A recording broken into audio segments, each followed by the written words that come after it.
Okay, hi TikTok. My audience is on, hi YouTube. My audience is on TikTok, so I'm just waiting for them to turn up. Um, don't really have a following on YouTube. Not yet, maybe one day. Okay. Hello, Kalina. Kalina. I haven't heard that name before. Kalina. Hello. Oh, while we're waiting, I'd love to know where you're from. I'm here in Vancouver, Canada. So where are you from? What part of the world are you in?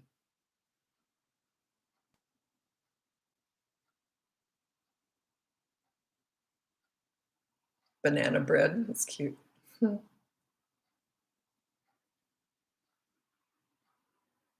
Okay. So I'm just waiting for everyone to turn up.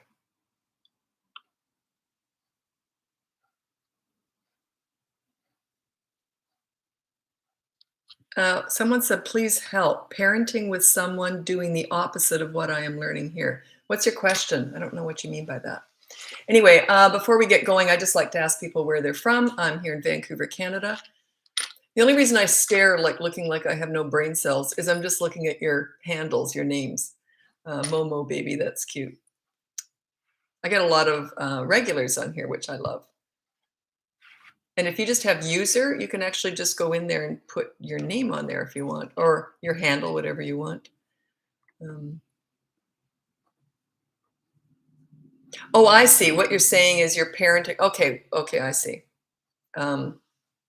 Yeah, so you're arguing over parenting styles. I'll actually discuss that once we get going here.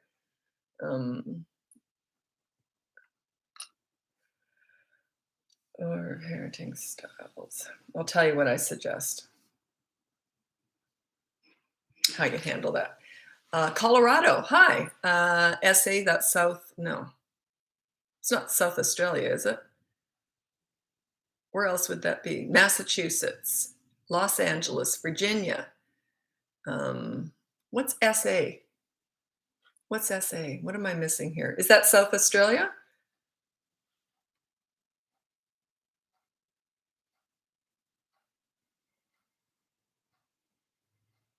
Or is that an American state?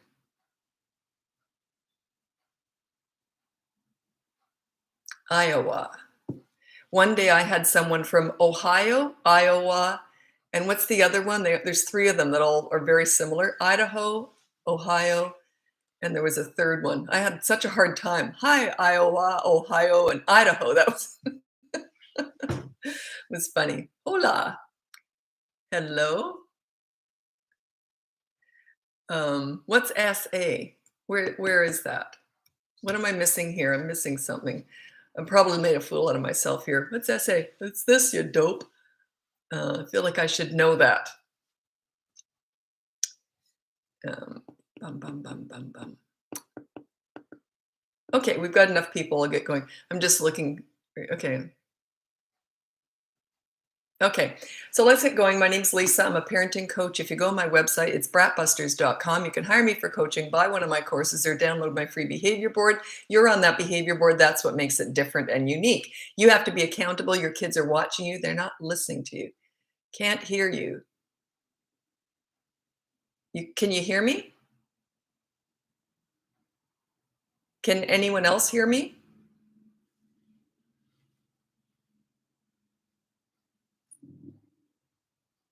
I'm just making sure people can hear me. Someone said can't hear you. Can you hear me? Can anyone else hear me? Yes, good. Okay, Ontario. Hi, Ontario. Okay, someone asked earlier, I want to address this. South Africa. Oh, geez. South Africa. Thank you. That could have been South Australia too. So thank you for that. South Africa. But that was the SA was South Africa, right? Is that what you're answering that? Anyway, I've had people from South Africa before. I don't know if you're new or if you're not. If you're a regular, welcome or welcome back. And Alabama. Hi, Alabama. Love Southern accents. Okay, so one question I was going to ask was someone said, my partner and I have different parenting styles. Here's what I suggest you do. Flip a coin and say for 3 weeks, we're going to do yours. If that doesn't work for 3 weeks, we're going to do my style. So you got to give it 3 weeks though. It's like dieting. It's a slow burn. I mean, it's not just an overnight thing. So yeah, you just say, okay, we're going to try your style, parenting style for 3 weeks. We'll both be on board with it. And then we're going to try mine for 3 weeks. How does that sound? I lived in all three, Idaho, Iowa, and Ohio. That is funny. Geez, that's really hard to say it because I literally got all three in a row one day. It was funny. You still can't hear. It has to be something on your end because everyone else can hear, evidently. Yeah, because they're answering what I've said. Someone asked me something interesting. I've got this course going. It's going to be available to everybody soon, but I've just got my beta group, my tester group going through it right now. And it's just going fantastic. Like I could not be happier with their results. Someone said to me, are you going to put out a course basically where we just do it on our own? So in other words, I'm not there because I do group coaching. That's what makes it, exciting for me anyway, because it's once a week. It's also group coaching with the people going through the course.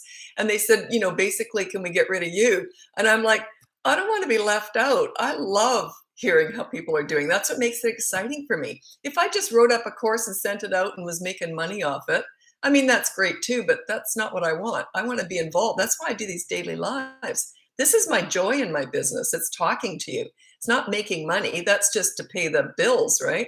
But my joy is in hearing how you're doing. Like that's why I love my clients. That's why I love the course. I get to hear how you're doing. So yeah, don't kick me off that course so soon. Maybe one day when it's perfected and I've got a million other projects on the go, maybe one day I might make it just self-learning. But for now, no, I want to be in on it. I want to be there too. So, I'm loving it. Anyway, okay, so what was I going to say? Oh, no, that's it. Okay. My child brings me to the corner all the time for punishment. South Africa. Yeah, it was South Africa. It could have been Southern Australia too. Kosovo. Hi, Kosovo. You've been here before. You're kind of a regular. 2 people have said they can't hear. What do I do? 2 people have said they can't hear. Do sign language? I don't know what to say to that because other people are hearing. So I don't know. I do have this, but this is for my computer, not for that. So I don't know. This is for YouTube. Shoot, I felt like I was going to answer a question. Oh, kids sending you to the corner. That means you do timeout. I don't like timeout, but if you want me to go on about that, most people don't want me to talk about timeout because I tend to go on a rant. So I hate it that much. Okay. Oh, okay. Oklahoma here. You were silent for a second, but now you're fine. Okay. Good to know because there's no way 2 people would have said that without something glitching. That would have been a TikTok glitch. Okay. Well, they punish her at the kindergarten. Hey, what they do at school is none of my business. Like what I mean is if the teacher's doing something, none of my business. I stay out of that because school is very different from home. School, they do timeout, they do reward charts. I can't stand either one of those. They do a lot of stuff that I would never suggest you do at home, but at school it works. They're different. One's an institution, one is personal home-based. So don't compare the 2. But yeah, that's cute if they're sending you to timeout because school does it.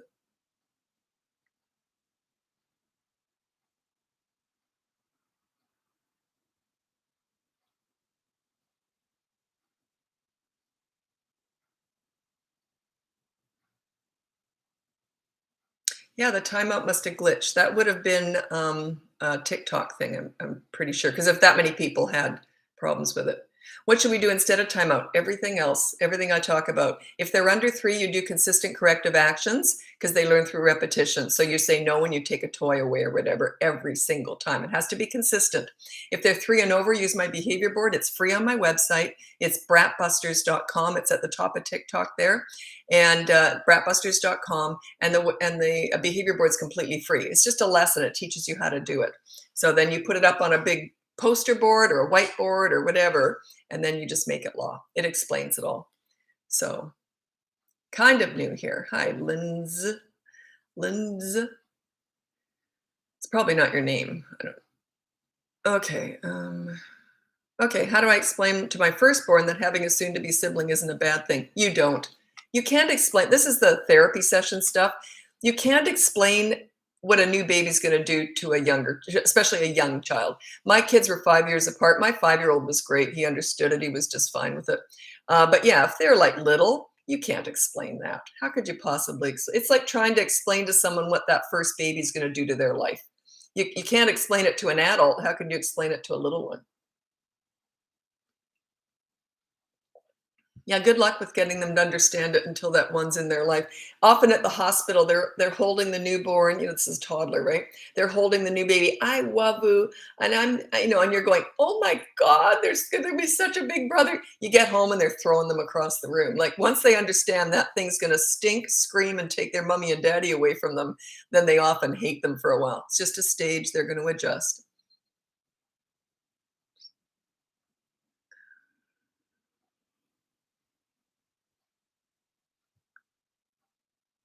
Yeah, if you think you can really explain anything to a toddler, good luck with that. Let me know how it goes. They're all about actions. They don't really they don't process things like a 1 and a 2-year-old does not process things the same way a 3-year-old does. They can actually start to process. I mean, they can process, but it's all actions.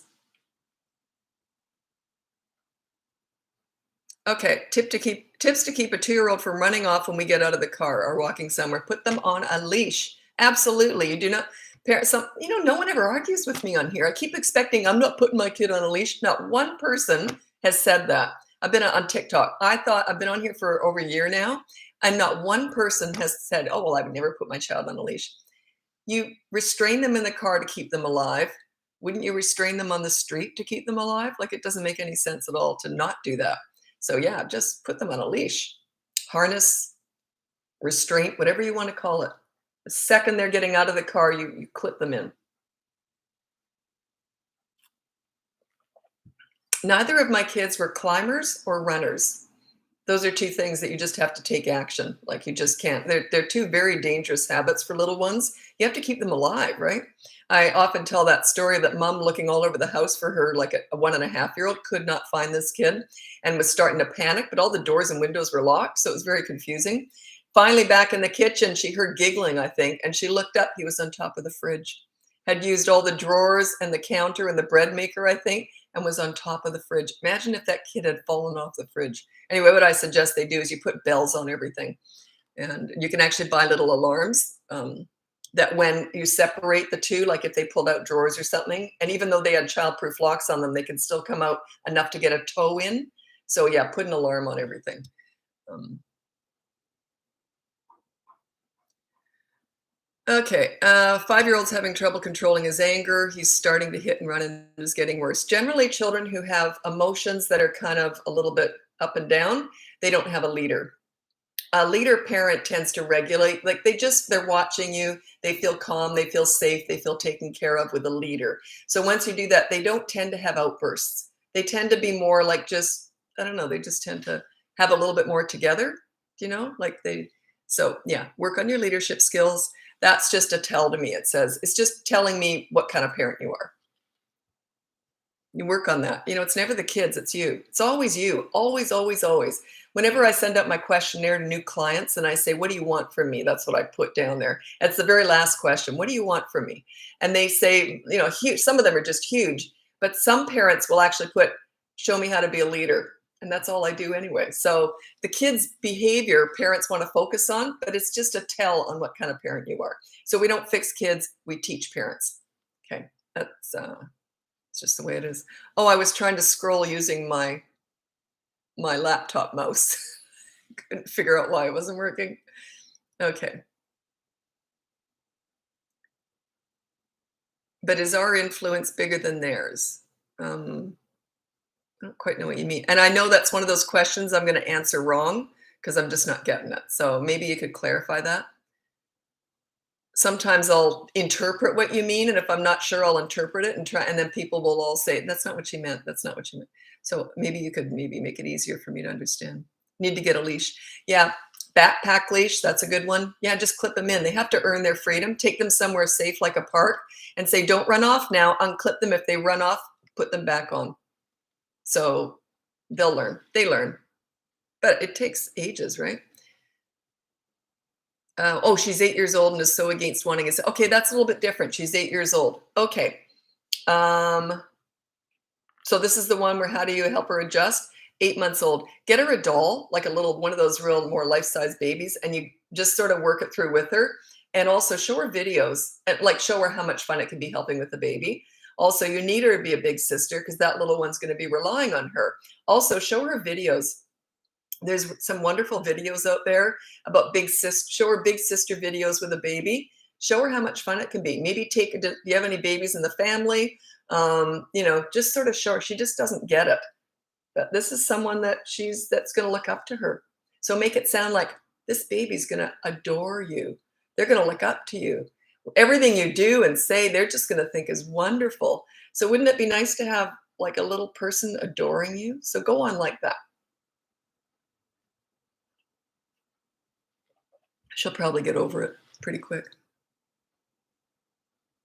8-year-old hits you whenever they don't get their own way. I actually have a course on that. It's a little mini niche course. It's on my website, bratbusters.com, and it's toddlers who hit, etc. You might want that, but it's just consistent corrective action, basically, because they learn through repetition. Every time they hit, you say no.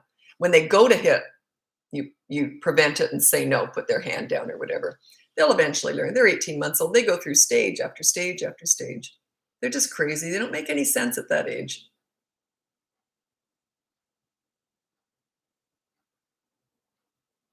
You have to leave because you have a horrible connection. That's too bad. Sometimes I'll get people who live way out in the country as clients, or other countries are great. Big city stuff usually is good, but when I get people who live out in the country, they get more shaky Wi-Fi, and it's really hard to coach because a lot of it is back and forth, and you have to wait.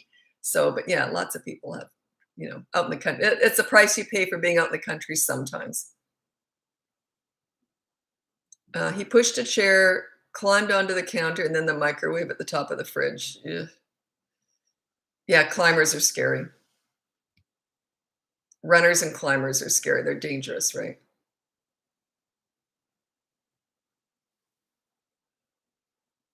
My son's teacher says my son is silly, laughs a lot, talkative. How can I correct this? What's he like at home?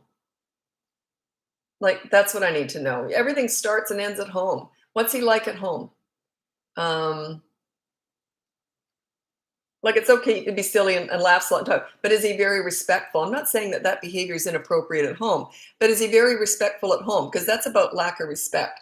If he's at school, he should understand you respect the teacher because that's their rules. Whatever you're like at home, they tend to, if you have a leader at home, you tend to be respectful of everyone else. So, and it's different rules. He's 10. He can adjust to different rules, right? There's different rules at home than there is at school.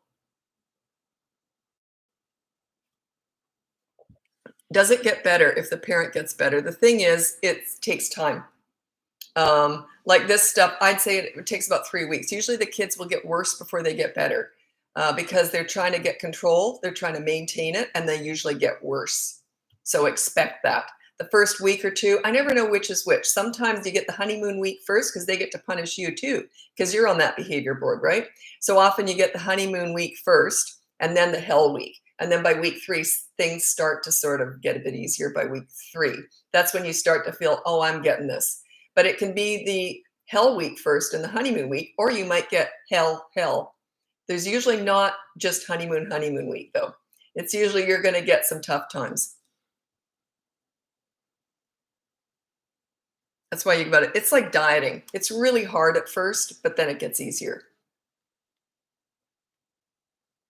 Like you got to shrink your stomach down. It's kind of like that. You're shrinking the stomach down when you're doing all this. That's not a very good analogy, is it? Anyway, I'll come up with a better one. No, I won't. Never mind. I'm not good at analogies. Sometimes I come up with the stupidest analogies. And I'm going, what are you saying, Lisa?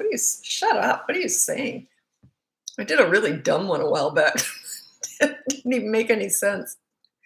Anytime I try and sound clever or just try and impress, because I don't believe in trying to impress people. No one wants to be impressed. They just want to they want to feel like you like them and they want to be happy, and people don't want to be impressed. But every so often that comes out and they'll try and be impressive. I always end up looking like an idiot. So yeah, remember that. People don't want to be impressed. It's a good life skill to learn.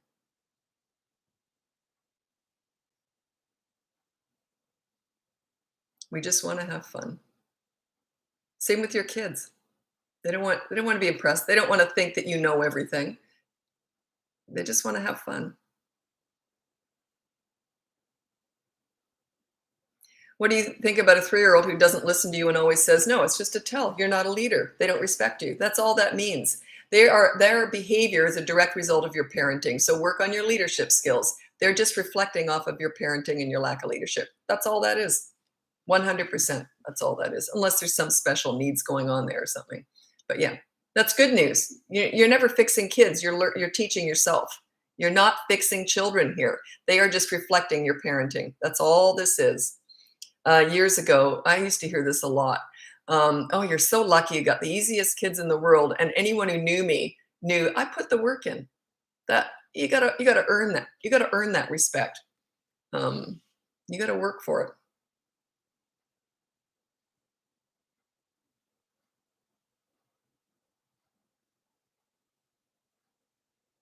Anytime when I start singing, my 2-year-old daughter starts screaming.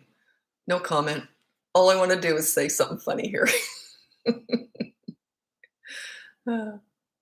18-month-old screaming. Anything under 3, they're just toddlers. They're just crazy. They're just forming. They've got one marble and some tumbleweed floating around in there. Do not try and figure them out. Just manage it. You manage anything by consistent corrective actions or ignoring. If they're acting crazy, you ignore them. If they're acting crazy and banging their head on the ground, you restrain them. You still ignore them, but you keep them alive, right? So they're just toddlers. They're just forming. Imagine if you'd only been in the world for 2 years, and one of those years you were just a potato laying on a mattress. Think about it. They'd have no context of the world. They'd have no forethought. They have no impulse control. They just go on urges. They go on, oh, that looks good, and they just do it. They will learn. They learn through repetition. It's like a knee-jerk reaction. They'll learn if they touch a hot stove 10 times, they might not touch it the 11th. They're not really thinking it through, though. It's just knee-jerk reaction. They're building wires or connections in their brain that way, but it's just done a little bit differently. Not by conversation, it's done by actions. Like if you tell a toddler 10 times, do not touch a hot stove, do not touch a hot stove, do not touch 10 times, they'll still touch it. If they touch it and get uncut, you don't want them to get burnt, but if they touch it and it hurts, 10 times they'll learn. You see, it's actions, not words. It's just like that. Oh, sorry, I'm putting my arm across the. I film on YouTube at the same time, but my audience is on TikTok. That's why you only see that side of my face. And also, I look horrible on YouTube because that's me. TikTok just does an automatic filter. It makes everyone look better. So I look pretty good here, and down there, it's like, woo, grandma. So, and I'm in my 60s. I'm okay with that anyway. I never want to look young. I just want to look fit and healthy. Thank God. You can't fight age. I don't try. Okay. Yeah, I do with fitness, but nothing else. Okay. How do you deal with tantrums after 3 years? It's still the same thing. You still ignore a tantrum. If anyone wants to hear the swing story, I'll explain it. But it just explains why you ignore tantrums. I'll tell you my 3-year-old son, the mall story. I'll tell you that one.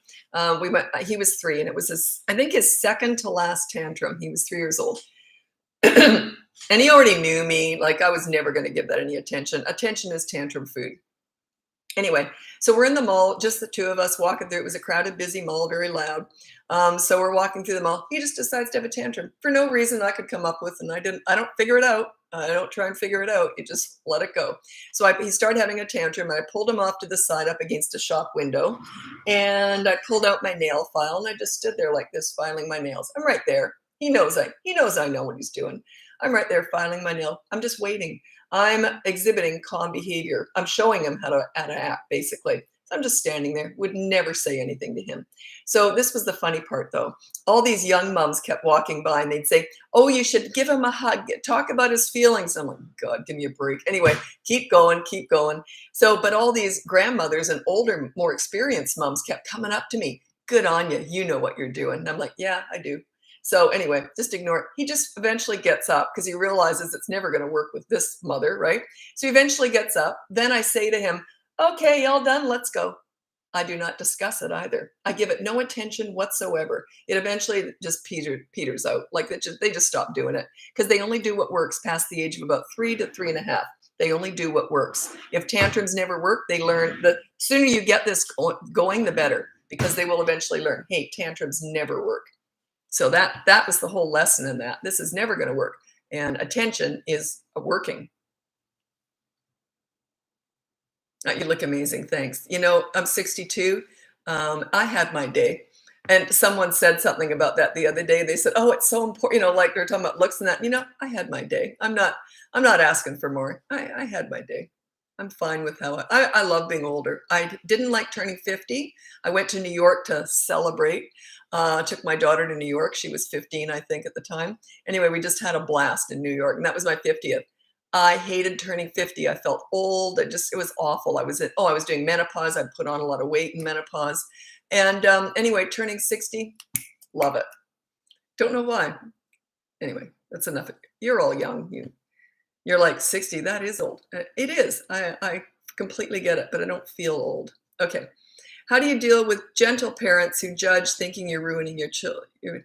Why do I care what they think? I'm 62. Why do I care what they think? I stay in my lane. It's like saying, oh, you're Catholic. How do you feel about the Jewish people? It's okay. It's okay. We're allowed to be different. That's okay. I'm fine with that. Could care less what anyone thinks of this. Like, this is my journey, my lane, my experience-based advice. Yeah, I don't care what they think. I don't care what anyone thinks. Like, what I mean is, I know what I'm doing. And anyone who wants to follow along, that's great. If they don't, that's great too. You're allowed to be Jewish or Christian or gentle parenting or calm leadership parenting. You're allowed to be black or white, or it's okay to be different. I've never been threatened by that.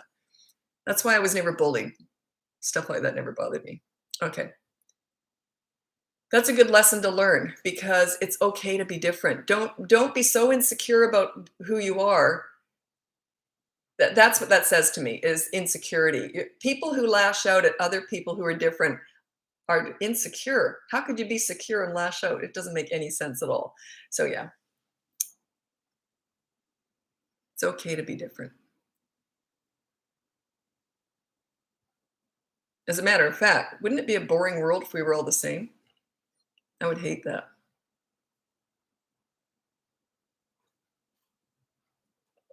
How soon do you set them to do this consequence, you mean?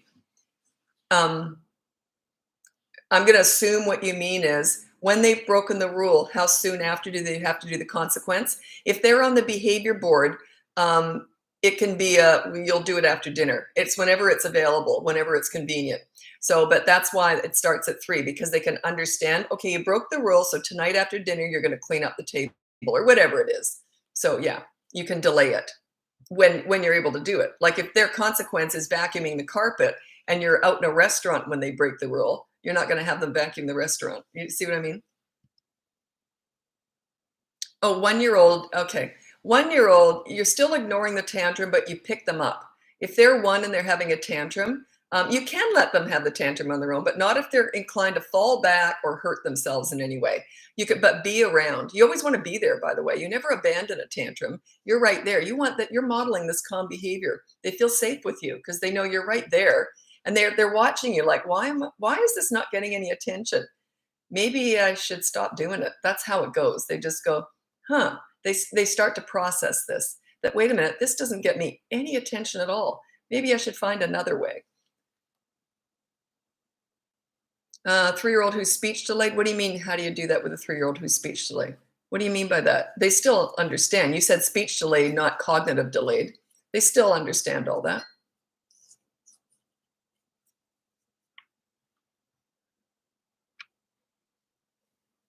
So I just have to take another sip. I have to try and drink this before it gets cold. I have a real problem with leaving tea until it's cold.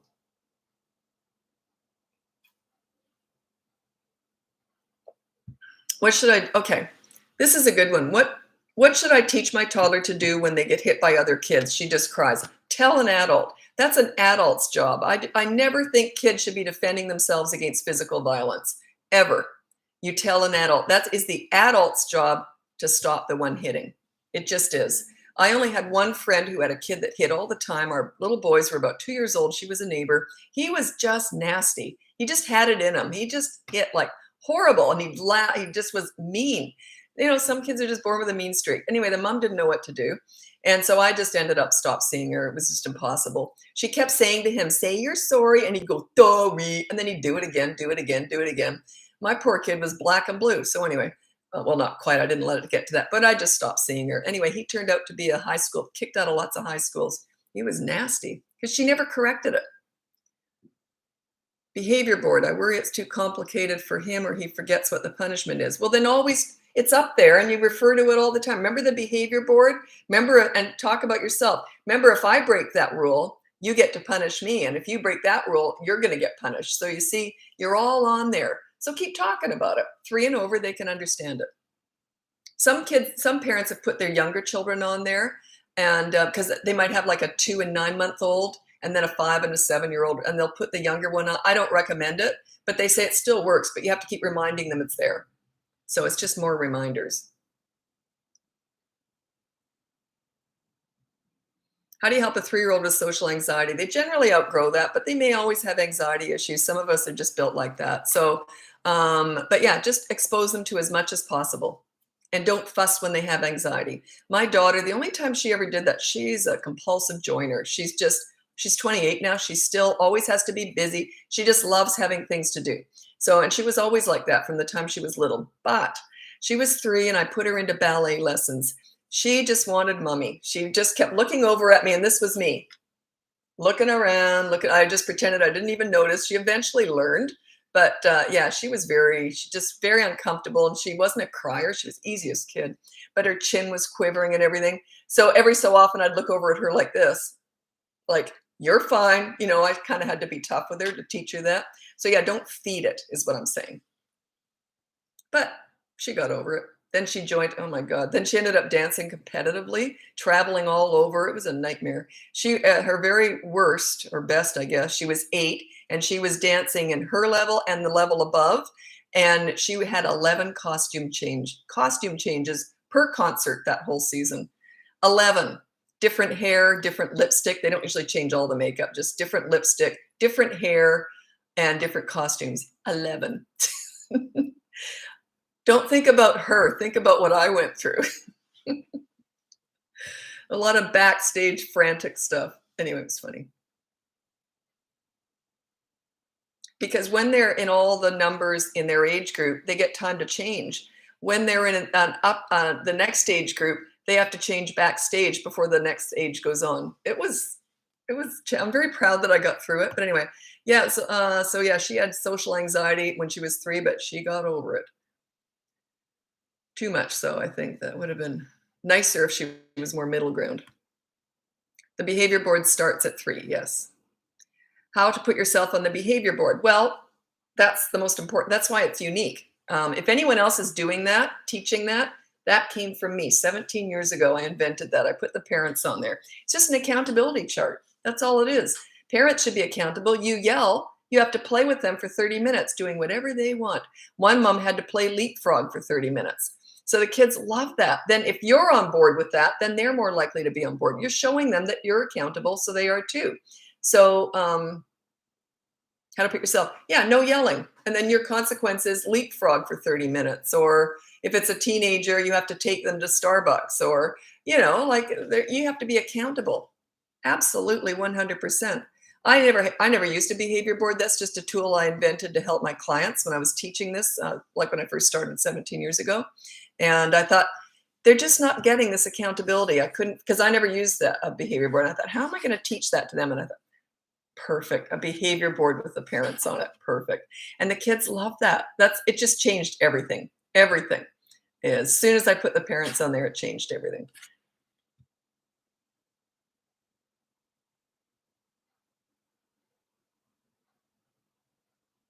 Oh, Jesus, how quick were you going?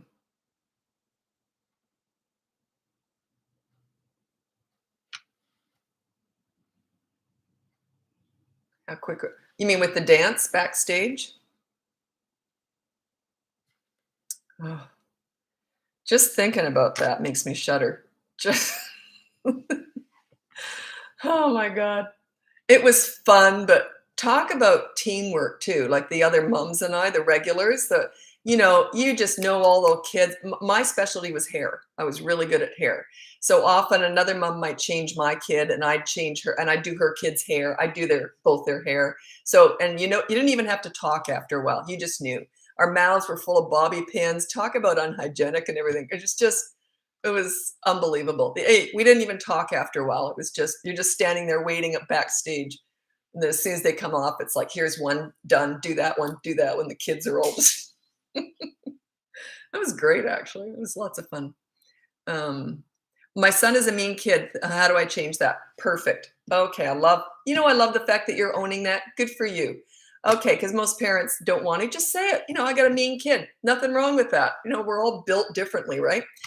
So yeah, teach them about empathy and compassion. Teach them how to be nice. It's not just a matter of stopping them being mean. It's teaching them how to be nice. So have them do acts of kindness. They'll start to be proud of themselves. When they start to see the difference in how people react to them, then it encourages them. So too many parents are focused on stopping the bad stuff without focusing on the good stuff. Do you know what I'm saying? So yeah, guide them into the good direction. Start acts of kindness. We look alike. What, you and I? I'm going to look on your picture. Do you mean you and I look alike? You're so young. If so, well, thank you. Okay.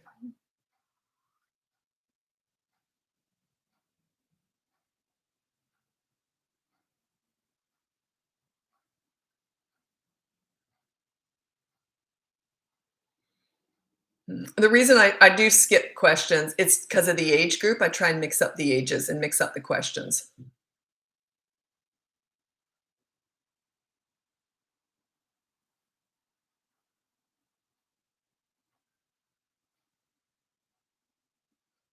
Hmm. My son is 3, but he has no respect for me since me and his dad split. How can I fix this? Well, my kids went through divorce. They kind of sailed through it because we still remained extremely amicable. We turned up to everything together. So I'm suggesting, I don't know how you get along. They might be reacting to animosity. That's what upsets them. They could care less if you're together. Honestly, they just care that you get along and you put them first. I did a seminar years and years ago called Parenting Through Divorce. I only did it once. I was so disgusted. I told them to turn up together, not drive together, but meet in the parking lot and walk in together as exes. No one else there, no girlfriends, boyfriends, new husbands, wives, just the two parents. They fought in the parking lot. The windows were open. I was watching them fight in the parking lot. They're fighting down the hallway. They're fighting, and I told them to sit together. They're fighting, sitting together, and I stood up in front of them and I said, "I'm disgusted." They were all like this. They were so embarrassed. But yeah, so it's the animosity that tends to upset kids and throw them off. Maybe that's it. I don't know. So make sure that you get along, and it doesn't have to be a two-way street with us. We were very lucky. We were both on board with this. But if you're not, you just make sure that just take the high road. You chose to have kids with that person. You're going to be stuck with them for the rest of your lives. So make the most of it. We still spend Christmas together. No problem. Actually, our kids get annoyed by us. We talk about old times. We laugh, but I don't want to be with him. But, and he doesn't want to be with me either. But, we got kids together. You want to be supportive of that person. Because you totally did doppelgangers. Well, she was very young, so I can't say thank you enough.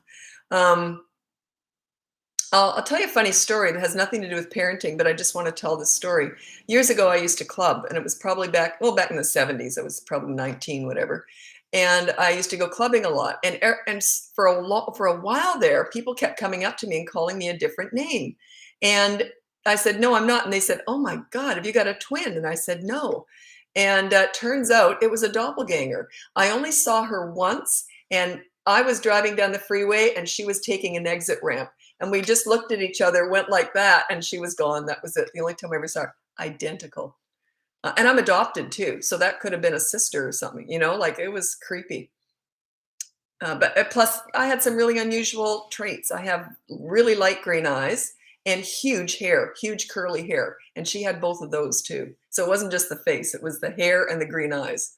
It was bizarre. Anyway, we all have doppelgangers out there. God, I would have loved to have met her. Wouldn't that have been creepy? Like, just, we evidently looked identical.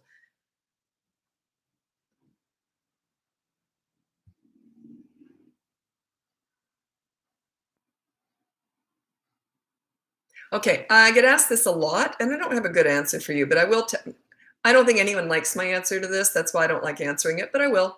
How to handle fussy eating? My toddler only eats a limited amount of food. Okay, here's my answer that no one likes. I'm even more drastic now in my 60s. I'm a gluten-free health food vegan, and I only eat healthy food. It's very rare that I have something unhealthy except Diet Coke. Anyway, when my kids were growing up, I wasn't as radical because I live on my own right now. So I can do whatever I want, right? So, and that's the way I prefer to eat. When my kids were growing up, I made everything from scratch, and all they had was, you can have this healthy food or that healthy food. We didn't have junk in the house. So my kids grew up understanding that you can have this healthy food or that healthy food. When they were teenagers, they went through their fast food phase, but now they're pretty healthy now too, especially my daughter. She's a holistic nutritionist, and both my kids work out all the time, so we're really into health and fitness. So, and they learn that from you. They're watching you. So we had Easter treats and Christmas treats, but other than that, there was no regular junk food in the house. It's not food anyway. I call it filler. It's just garbage, right? So I didn't have any of that. Now, no one's going to like that answer, but that's what I did. They just learned to eat healthy because that's the only options they have. Where are you located? I'm in Vancouver, Canada, but very few of my clients are. I might get one a year that's from Vancouver. They're all over the world because I teach on Zoom.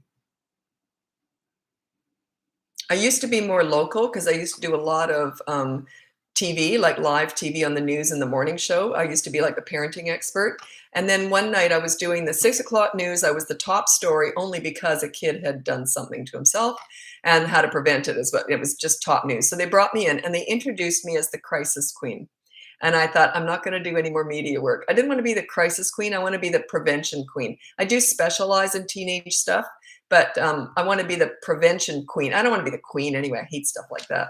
But yeah, they introduced me as the crisis queen. I thought, I don't want to do that. So, but yeah, most of my clients, because I was on TV so much, most of my clients were in Vancouver. Even though I do it on Zoom, or back in the day it was Skype. Remember that? Beep, beep, beep. It was awful. It was never as reliable. Zoom is fantastic. And and you said, right, don't bring it into your house. The reason why I know you don't like that answer is it's not realistic for most people. So I'm not saying you should do that, but that's my answer. That's how I managed it. My kids didn't, and they had to have every single night they learned, they have to have 3 vegetables at every dinner time. It was just what was done. But they could sort of not pick it every night, but I knew what they liked and I cooked around it. And then they had to try everything. So anything new, they had to try it, but they didn't have to eat it. So I wasn't strict with stuff like that, but all they had was healthy food anyway. So, but they had to have 3 vegetables and fruit every day. My 3-year-old just started having these awful meltdowns. What is the best way to handle it? The reason they often start that at 3 is they're finding their power. Okay. Someone mentioned at 4, I think their 4-year-old started doing it. Something else is going on there. I don't know what it is. But at 3, that's when they usually, if they've never had them before, they all of a sudden start at 3. They're just finding their power. It's just all the same stuff. You just ignore it. You never punish a tantrum. It's not an emotion. It's not a feeling. It's a lack of control. It may start with a feeling, and that feeling is always, I didn't get what I wanted, when I wanted, and how I wanted it. So you do not need to address that feeling at all. They need to learn, hey, wait a minute. I'm not always going to get what I want. That's all they're going to learn from this. Don't you want them to learn that? There's mental health is a crisis right now, and I'm just going to get into this because it drives me insane. 25 years ago, I said this new pleaser parent style that's so trendy right now. I said they're going to raise self-entitled snowflakes with mental health issues. And here we are. Self-entitled snowflakes with mental health issues is an epidemic. They're not all like that, but that's what the pleaser parent raises. I predicted that 25 years ago, and here we are.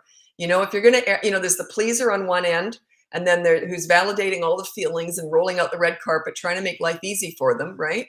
And then they end up being like on a bus, you didn't validate my feelings. Well, I'm just a bus driver lady. Like, come on, you're not giving them any strength. They're not strong. If you're going to err on the pleaser or the authority, go towards the authority. They're going to resent you when they're teenagers, but you're going to raise stronger adults. The pleaser you're going to become a doormat for your teenagers. They're going to walk all over you. So neither one of those is great, but if you're going to err on either side, the authority is the way to go. You're going to raise stronger people, okay, who can manage themselves in the world better. Isn't that what you want? But anyway, I don't do either one of those. I'm the leader. So it's very different.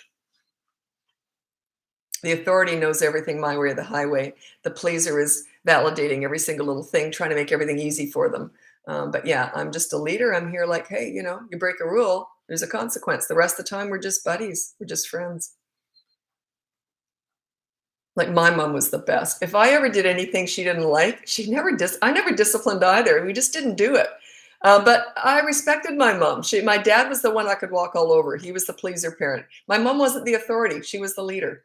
Anyway, that's where I learned a lot of this. I didn't realize that because she wasn't very strict. She let me get away with a lot more than I would have let my kids get away with.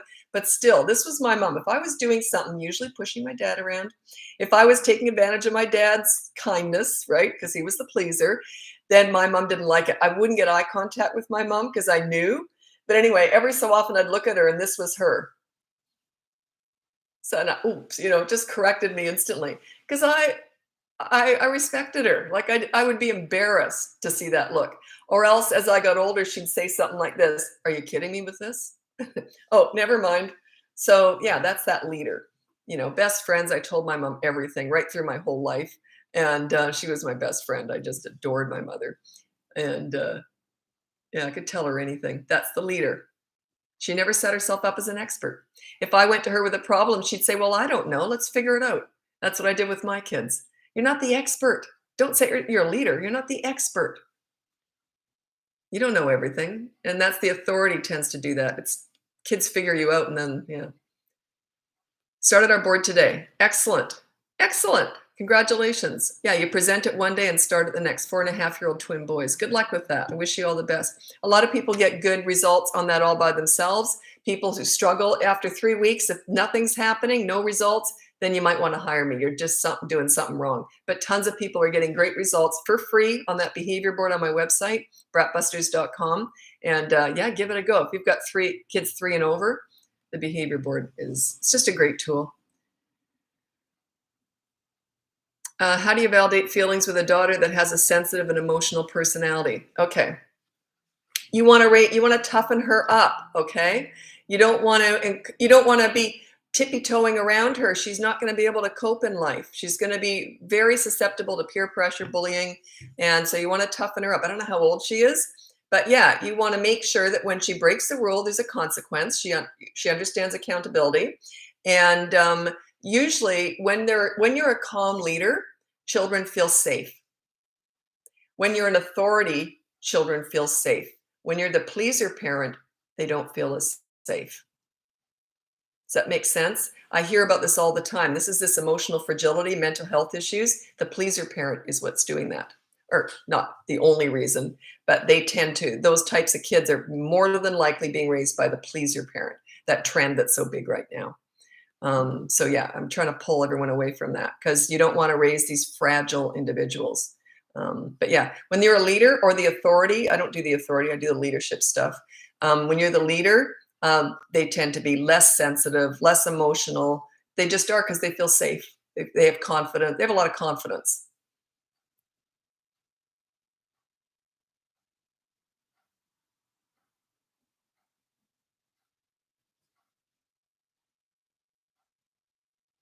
Three-year-old won't pick up after herself and says, you do it. Well, there's no consequence for it, is there? You got to get a consequence. Like I never tell kids to do anything. If I say, okay, we're going to be leaving in 5 minutes, make sure you pick up your toys. I wouldn't repeat myself. If we come back at home, I'd say, you didn't pick up your toys. The consequence is you have to make my bed now or something like that. Like there's always a consequence later on. Make them accountable for their actions. There's no accountability there. Plus, are you being fair and reasonable?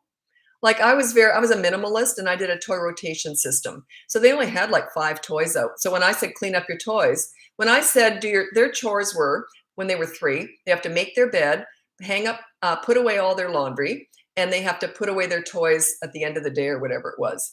It took under 2 minutes. I used a duvet, and I didn't care how well they made the bed. They just have to pull the duvet up and hang up every single day I did laundry. So, and it was already all sorted for them. And then there was an empty, I'm very organized. There was an empty hanger. So it was very doable. Then when I said, put your toys away, there's 5 toys to put away because I got a toy rotation system going. So yeah, set them up for success, make it easy and doable, and then have a consequence if they don't. Like my kids' consequence would have been if they'd come, I wouldn't say anything in the moment because I don't repeat myself. If they said, can we watch TV, mommy? Sure. Have you done all your chores? Oops. Okay. And then they'd run and do it. I use the as soon as method. Sure. As soon as you've done all your chores. That's why I never repeated myself. Why would I? A leader doesn't repeat themselves. A leader sets your children up with accountability systems. So they just know if they don't do something, there's a consequence. That life is like that. You don't pay your rent, you're kicked out, right? Teach your children about consequences, being accountable for their actions. As they get older, I want to make this really clear too. And through the teen years, things change, by the way. But anyway, as they get older, you can let stuff go. It's not like an army. You can when you're training them, you don't let anything go. Once they're trained, they might just say, oh, I just didn't feel like it today. Is it okay if I leave my room messy? And I'd go, sure. You see? So you can be very flexible once you've got that mutual respect. Then I would go in and clean it because I'm fussy. So, but yeah, no problem. The next day they'd clean it. You can work with anything. Like nothing's a big deal once you've got the mutual respect. Once you've got yourself absolutely asserted as a calm leader parent, it's easy. Maintaining all this stuff is a piece of cake. Getting it is hard. Getting respect is hard. But once you've got it, piece of cake. Doesn't that then, oh God, I'm so glad you asked that. I was going to actually go on about it and I thought, no, I go on too much, but good. Thank you, Sky. Doesn't that then make it where they eventually stop doing it? Absolutely not. Because that wouldn't be respectful. Like if they just stopped doing it, I'd say, hey buddy, what's going on here? And then, oh, sorry, mom. So yeah, that's respect though. That would be the exception that they didn't do it. They wouldn't try and turn it into a rule because they knew I was a leader. They knew I'd take care of it. You see? No, they don't at all. That's taking advantage. You're not a leader then. If they're going to take advantage of you, then you're not a leader. They don't try and take advantage of a leader. They just don't. They just don't.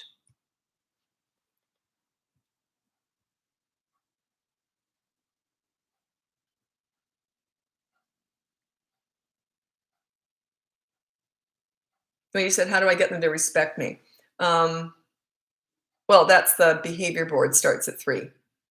So just look on that. It teaches you how to get respect because you give it to get it. You got to give it first, by the way. I was very accountable. My kids knew that too. They knew. If I messed up, they'd look at each other like that. They knew I'd be taking them out for ice cream or something. Like they just knew I was accountable and they knew it. So that made them accountable because they're watching you, right? They're going to mirror you when they're young. They're going to mirror you and then it just becomes habit. It becomes who they are. My son was in grade 2 and his teacher she called me on her lunch hour to tell me that she thought it was so cute. She said to him in grade 2, why are you so nice? And he looked up at her all serious and he said, Mommy makes us be nice. Darn right. Teachers loved me. They love me. Principals, I got handwritten notes every single year from all their principals. If every child was like yours, school would be a total joy. And because they understood the work I'd put in. They knew it wasn't just luck. I put the work into those kids.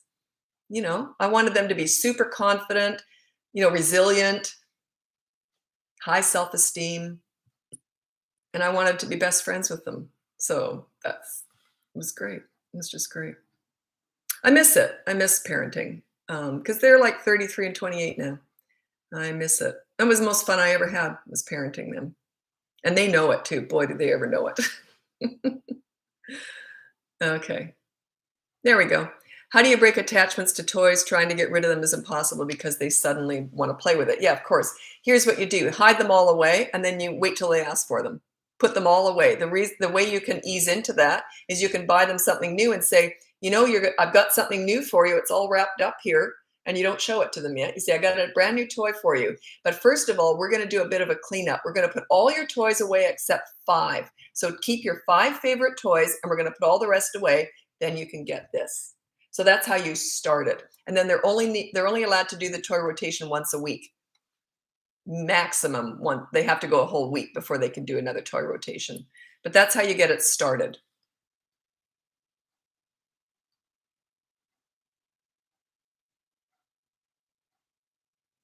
My sister, well, you're talking about your sister bribing kids to stop having a tantrum. That's I would never tell someone else how to parent, ever. I've never told a friend or anyone in my personal life, ever, ever, ever. Sometimes people have asked me, but and even then I'm very careful what I say, because you're soliciting my advice on here, but I never give unsolicited advice in my life in any way. Like like I said, I'm a gluten-free health food vegan and I work out every day. Do you think I'd tell anyone else to do that? Even if they're complaining about their weight or anything, like I shut my mouth.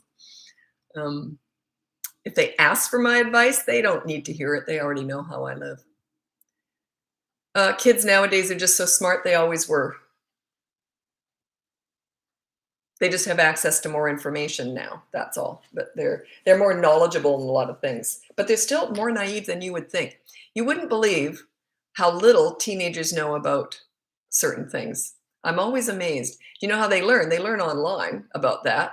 And a lot of stuff is not discussed online because you know what they're looking at, right? So that's why you got to talk about a whole bunch of other stuff. So they've got access to a lot of information, but they pick and choose what they look at.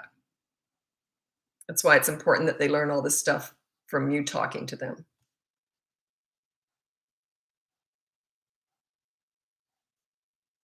She will not listen to me when you're trying to tell your sister or someone else how to parent. I don't do that. You can't do that.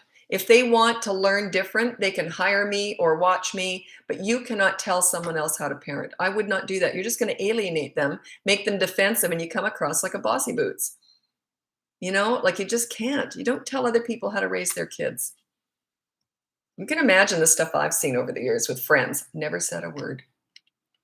None of my business. And when my kids have their kids, none of my business. They both said they're going to try and parent the way I raised them, but that's none of my business. But I always say, when you drop your kids off at Nana's house, Nana's rules. When I've got them alone, my rules. They want babysitting done, Nana's, and they'll be fine with it.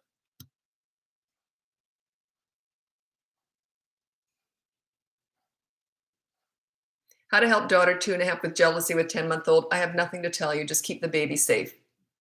Never unsupervised. Always supervise. But yeah, you can't explain that to them.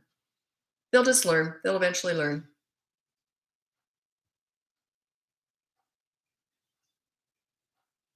How to address what they look at online. Oh my God. I don't talk about this a lot because this is sort of more my specialty is the teen crisis work, because that's how I started my business, teen crisis work. You can imagine some of the stuff I've heard about. Okay, I don't like to scare TikTok moms, but anyway, I won't go into it. But the best way to prepare your kids for anything that comes at them is information. I overinformed my kids about everything, and I mean everything. And I didn't sit down and have the talk with them. It was just came up organically. Whenever we were out and I saw something, I'd say, you see the way she's dressed? She's not asking for it because no one should attack her, but boy, oh boy, she's more likely to get attacked. So I was always, always, always educating. And my kids didn't think anything of it. It was just like, they thought nothing of it. I talked about drugs. I talked about online stuff. I talked about, everything all the time when they were growing up, age appropriate. They were so well informed that by the time they went out there in the world, they were not susceptible, right? Arm them with information. I would rather do that than something come at them. I'd rather them over-informed, and sometimes I did try and scare my kids about online stuff, for sure I did. And it worked when they were young, first starting out online. So I would rather scare them with information than have them taken advantage of. And worked with a lot of kids who their parents didn't talk to them. So I won't go into it. But I've done a lot of crisis work. So yeah, don't worry about scaring them with information. Isn't that better than the other? But age appropriate.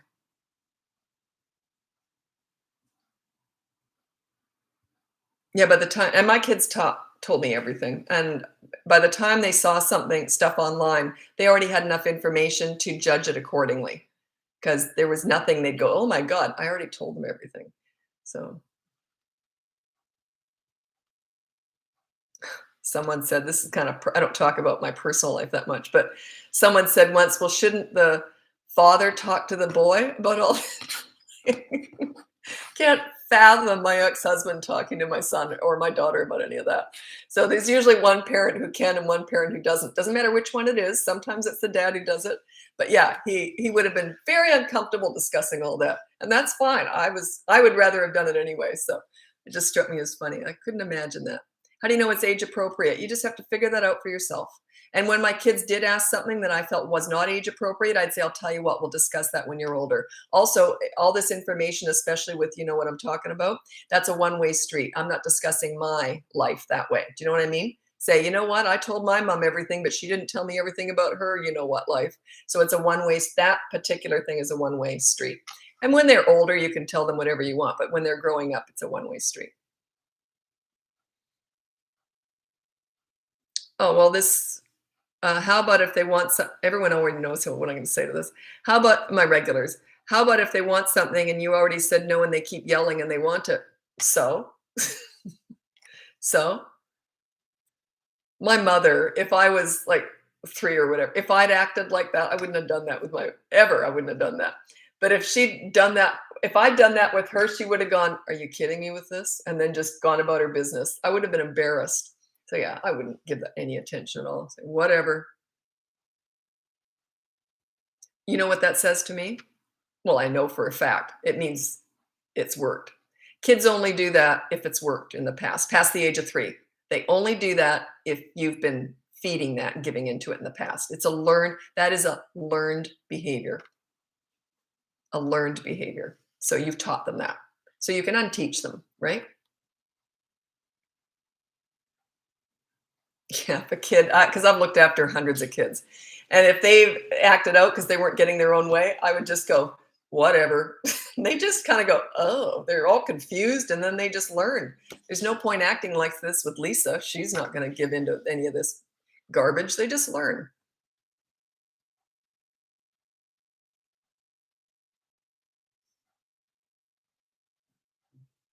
What time is it? Oh, I've been an hour now. I'm going to have to get going. I'll do a couple more questions. My website is bratbusters.com. If you go on there, you can hire me for coaching, buy one of my courses, or download my free behavior board. It teaches you how to give respect to get it, because you're on there too. That's what makes it work. So I'll do one more question. Okay, strategy to keep 14-year-old girl entertained over the summer, home alone, single mom. I don't know your lifestyle. I can't really answer that. Are you out in the country? Are you in the city? Does she have friends you like? Friends that you don't like? Will she have access to the internet all day? Too many questions. I can't answer that. Like, I need context with that one.